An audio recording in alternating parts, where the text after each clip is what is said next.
bienvenue dans cette nouvelle vidéo. Je suis Morgane, coach pour les mères sensibles, les mères qui traversent une période sensible de leur vie.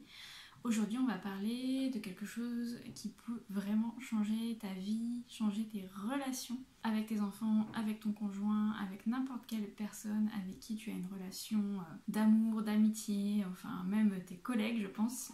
J'ai envie de te parler aujourd'hui du triangle de Karpman. Je ne sais pas si tu le connais sous ce nom. Karpman, c'est un psychologue qui a travaillé autour de la relation entre êtres humains. Ce triangle, il s'appelle aussi le triangle dramatique parce qu'en fait, il met en exergue vraiment les relations entre êtres humains qui sont pas saines, on va dire, qui sont basées sur un jeu de pouvoir et qui nous malmènent très très souvent. On va voir que quand on est dans une relation qui relève du triangle de Karpman, on est toujours malmené ou on malmène l'autre sans le vouloir. Très souvent, tout ça est inconscient. C'est pour ça que je veux t'en parler aujourd'hui, parce qu'une fois qu'on a conscience qu'on est dans un triangle de Karpman, dans une relation avec une ou plusieurs personnes, parce que ça peut comprendre plusieurs personnes, et ben on le sait et on peut agir dessus. Donc mon idée en te partageant ce que c'est le triangle de Karpman, c'est vraiment que tu puisses te dire « Ah, là je suis dans quelque chose de malsain pour moi, pour l'autre, je décide de faire autrement ».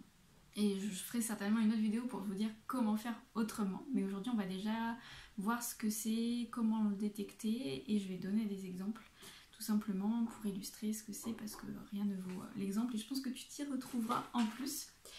Donc, dans un triangle de Karpman, un triangle, voilà, c'est cette forme-là. On a trois angles, comme trois rôles, en fait, qu'on peut prendre dans la relation.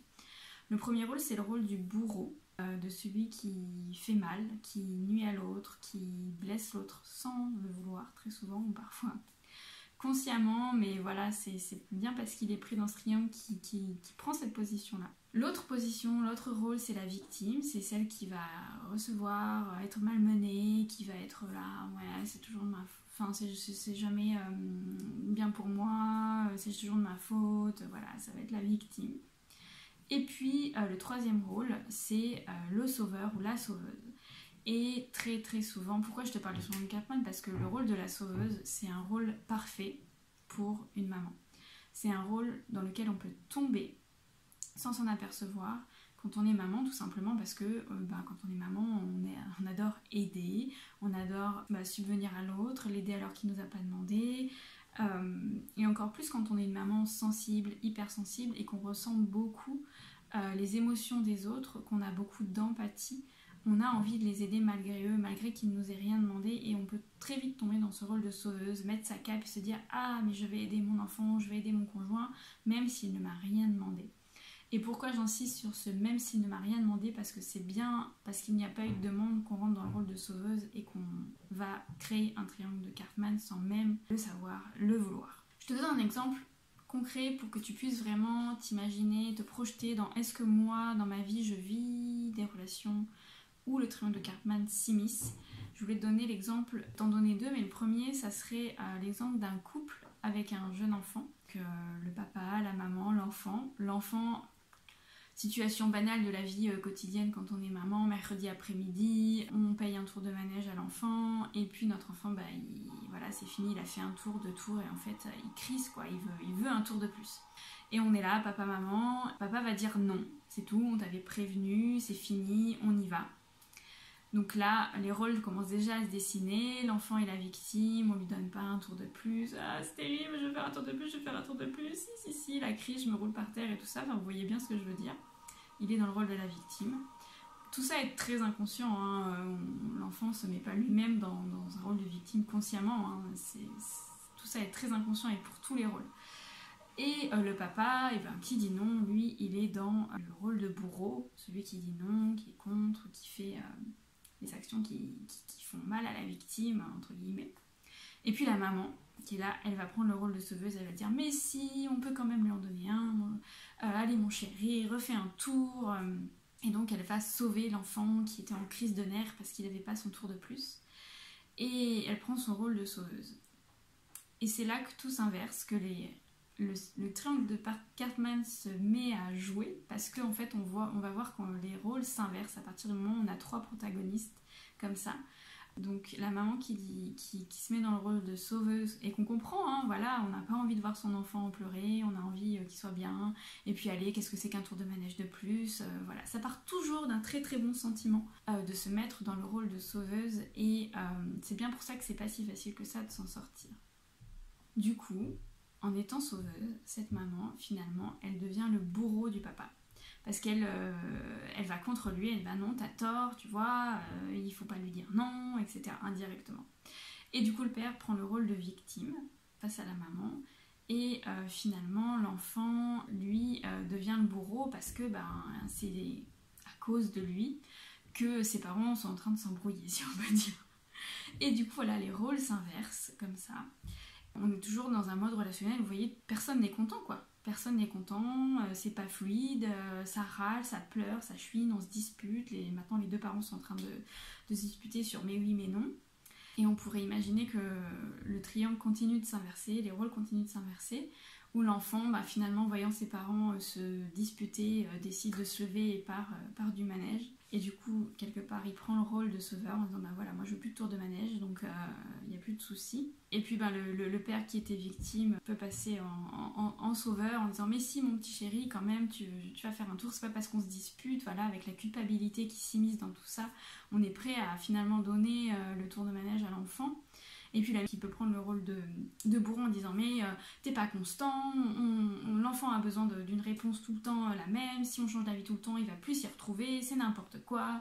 Et voilà. Et vous voyez, les trois personnes sont passées par les trois rôles et on peut continuer à danser comme ça dans le triangle de Karpman. Une danse qui ne nous sert en rien, qui nous dessert, qui dessert nos relations, qui abîme la qualité de la relation qu'on peut avoir, donc dans son couple, avec son enfant. Et voilà, des situations comme ça, je pense que voilà, en m'écoutant, peut-être que tu as pensé toi-même à des situations qui étaient un peu similaires, sur le même ordre de choses, où on part d'une bonne intention, on veut sauver l'autre, entre guillemets, on veut du bien, mais il nous a rien demandé, enfin voilà. Et il y a cette espèce de patouille générale où on sent que on est tout le temps dans le reproche, où on veut sauver l'autre, mais l'autre n'accueille pas le fait qu'on veuille l'aider. Et il y a quelque chose qui n'est pas fluide, quoi. Et des relations comme ça, on peut en avoir beaucoup. Un autre exemple que je voulais donner, c'est celui d'un couple, juste deux protagonistes, parce que deux protagonistes suffisent à danser dans le triangle de Karpman. On n'est pas obligé d'occuper les trois pôles pour être pris dans ce triangle dramatique de jeu de pouvoir. Par exemple, la maman qui prend sur elle beaucoup de choses, qui décide d'elle-même d'aller chercher les enfants à l'école, et puis de passer au pressing chercher les chemises de son homme, et puis de passer faire une course. Elle a décidé, elle toute seule, de faire tout ça. Son homme lui a pas demandé de prendre les chemises chez le pressing, etc. explicitement, mais elle prend ça sur elle. Et voilà, et on sait qu'on est capable de faire ça. Nous les mamans, on est capable de se dire je vais gérer, je vais prendre sur moi, je vais le faire, ça sera fait, ça sera bien fait, ça sera fait comme je veux. En plus, donc dans les temps qui sont acceptables pour moi, on prend beaucoup de choses sur nos épaules. Et puis cette maman, elle a fait tout ça, elle rentre avec ses enfants, les courses, les chemises du pressing, tout ça. Et en fait, elle arrive chez elle, elle est d'une humeur exécrable, elle est crevée. Dans le fond, elle trouve ça injuste d'avoir à faire tout ça toute seule. Et elle va reprocher à son conjoint, moindre petit truc, voilà, tes chemises, tu pourrais quand même passer les prendre chez le pressing, t'y penses jamais, etc. Et donc, elle était dans ce rôle de sauveuse, elle avait mis sa belle cape, et Dieu sait que les mamans aiment mettre les belles capes pour sauver, parce que c'est aussi gratifiant d'être dans ce rôle de sauveuse. Et elle est allée donc assumer toutes ces tâches qu'elle s'est mise sur les épaules toute seule. Et puis elle rentre à la maison, du coup voilà, elle est dans ce rôle de sauveuse quand elle décide de faire tout ça, et son conjoint, lui, c'est la victime, quoi. Il n'a pas le temps d'y aller, allez, je vais bien faire ça pour lui, voilà, donc il est dans ce rôle de la victime. Et puis cette maman qui rentre finalement crevée d'avoir porté tout ça, et elle va devenir le bourreau en reprochant à son conjoint, voilà, mais tu fais rien, tu aurais pu penser à payer la facture de ceci, moi j'ai pensé à ceci, cela, elle va se reprocher parce que finalement tout ça, c'est lourd à porter, c'est pas très juste, et sans même s'en rendre compte, elle va avoir ce comportement de reproche envers l'autre, et l'autre donc va se retrouver encore en victime. Voilà, le conjoint va pouvoir se dire mais non, mais n'importe quoi, je fais pas rien dans la maison, t'avais pas qu'à les prendre mes chemises, je t'ai rien demandé. Et là il devient le bourreau et sa femme devient la victime. Et puis voilà, on peut imaginer que la maman reprenne ce rôle de sauveuse en disant mais moi je voulais te faire plaisir, je voulais que ça te facilite la vie, toi tu peux aussi, voilà, elle reprend pendant un moment son rôle de sauveuse en disant mais moi finalement tout ce que je voulais c'est t'aider. Et l'autre pourrait reprendre son rôle de victime en disant bah oui c'est vrai j'ai pas le temps donc merci de l'avoir fait. Ah, si on en arrive là, merci de l'avoir fait, quelque part on a une reconnaissance, on se dit ouh, j'ai quand même pas fait ça pour rien. Mais très souvent le dénouement c'est pas ça quoi, on reste dans ce mode ennemi, duel et c'est pas facile à vivre et ça ternit, ça salit nos relations du quotidien quoi. Là ce que je vous ai raconté c'est que des histoires du quotidien, des histoires banales et en fait quand on est dans ce mode là du triangle de Karpman où on se positionne en victime ou en bourreau ou en sauveur, et ben on est dans des relations qui sont pas équitables, saines et où l'amour n'arrive pas à circuler. Voilà, je sais pas si toi, dans ta vie, tu repères des situations comme ça où tu es dans le triangle de Karpman, où tu es dans un jeu de pouvoir. C'est tout à fait normal si tu en vois plein, ou si tu en vois quelques-unes. Moi, le jour où j'ai découvert ça, j'ai revu toutes les relations que j'avais avec les gens que j'aimais profondément en me disant mais oui, là, il y a quelque chose de mal placé, de malsain. Et en tant que maman, on est très très souvent dans ce rôle de sauveuse. Première vigilance à avoir, et que je t'invite à avoir, à faire attention dans les jours qui viennent, c'est de te poser cette question. Est-ce que je suis dans le rôle de sauveuse? C'est-à-dire, est-ce que je suis en train de faire quelque chose alors qu'on ne m'a rien demandé? Alors, est-ce que je suis en train de prendre sur moi, sur mes épaules, cette responsabilité alors qu'on ne m'a rien demandé, qu'elle ne m'appartient pas? Mon conjoint pourrait tout à fait le faire, mon enfant finalement pourrait tout à fait le faire, nos enfants à partir d'un certain âge, ils peuvent débarrasser la table, ils peuvent aller chercher une bouteille d'eau dans le frigo, ils peuvent ranger leur chambre et très souvent on a tendance à prendre ces petites tâches qui pourraient leur revenir sur nous en disant bah non mais quand même ils ont été à l'école toute la journée, quand même elle est petite encore, je vais pas lui demander ça, etc. Et avec le conjoint ça peut être pareil, on peut se dire bah il sait pas faire donc je vais faire à sa place ou ça sera jamais fait à temps comme je veux donc je vais le faire, ça sera mieux, alors qu'en fait l'autre nous a pas demandé explicitement de le faire, qu'on fasse cette tâche quoi. Et en plus on est dans une espèce d'infantilisation, que ce soit vers nos enfants ou vers notre conjoint, en disant mais je prends les responsabilités sur moi, je t'enlève les responsabilités, je les prends sur moi parce que j'ai besoin de contrôler les choses, j'ai besoin que ça soit bien fait, j'ai besoin que ça soit fait à temps. Et je t'aime donc je veux t'aider, je veux ton bien-être, je veux t'enlever des choses désagréables. Souvent c'est sur des choses pas très agréables à faire. Alors que ce n'est pas à nous d'endosser ça. Est-ce que ça te parle? Dis-moi dans les commentaires si tout ce que je t'ai raconté aujourd'hui te parle. Est-ce que tu t'y retrouves? Est-ce que tu penses que c'est quelque chose que tu vis? Que ce soit avec tes enfants, avec ton conjoint ou même avec parfois les collègues, les supérieurs ou même avec nos parents à nous.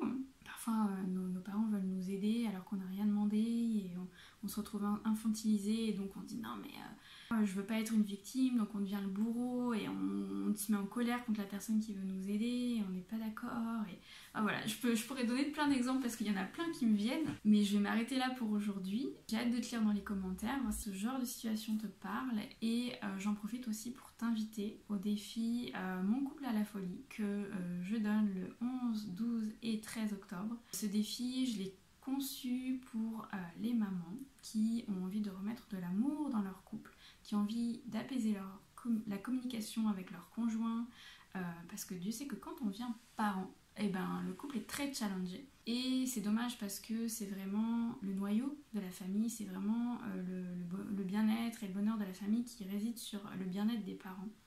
Et si on est dans une communication fluide, si on est soudé, si on est dans l'entraide, si on est complice, si on arrive à communiquer, à se comprendre, et ben il y a beaucoup de choses qui se fluidifient dans tout le quotidien, dans tout le relationnel avec les enfants, avec la famille. J'avais vraiment envie de bichonner un peu l'espace du couple le temps de 3 jours. C'est 3 jours de défi, alors ça va être... voilà, je vais vous donner plein de contenu, mais il va y aussi avoir des petits défis à relever pour tout simplement voir qu'en quelques actions, en quelques prises de conscience, vous pouvez déjà faire bouger les choses dans la relation entre vous et votre conjoint, entre le papa et la maman.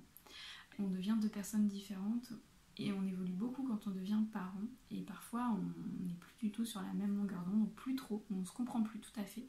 Moi j'avais envie de retisser des liens entre vous à travers ce défi.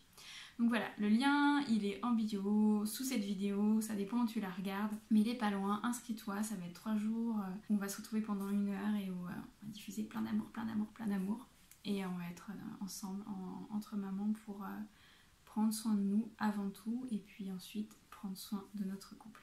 Je t'embrasse fort, je te dis à très très bientôt pour une nouvelle vidéo.